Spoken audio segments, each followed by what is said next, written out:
Divorce দেওয়া কি খুব কঠিন, নাকি যে কেউ যে কোনো সময় চাইলেই ডিভোর্স দিয়ে দিতে পারে? জানবো আজকের ভিডিওতে। অনেকেই মনে করে ডিভোর্স দেওয়া খুবই জটিল একটি প্রক্রিয়া এবং শুধুমাত্র ছেলেরাই ডিভোর্স দিতে পারে। তবে না, এটি আইনত ঠিক নয়।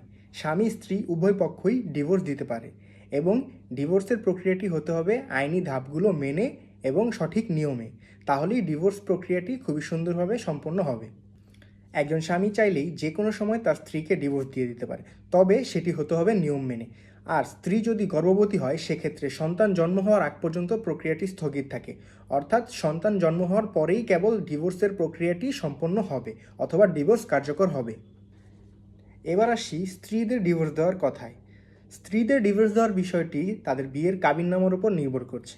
কাবিননামার 18 নম্বর কলামে যদি স্ত্রীদেরকে তাদের স্বামীদের ডিভোর্স দেওয়ার ব্যাপারে ক্ষমতা প্রদান করা থাকে, সেক্ষেত্রে স্ত্রী যে কোনো একজন রেজিস্টার্ড কাজীর মাধ্যমে তার স্বামীকে ডিভোর্স দিতে পারবেন।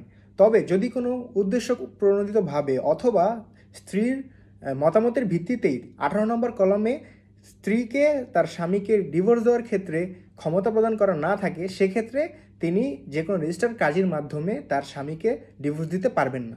সেক্ষেত্রে করণীয় হচ্ছে ফ্যামিলি কোর্টে একটি পিটিশন ফাইল করা, এবং এই পিটিশন ফাইল করার মাধ্যমে বিচারকের অনুমতির মাধ্যমে স্ত্রী তার স্বামীকে ডিভোর্স দিতে পারবেন।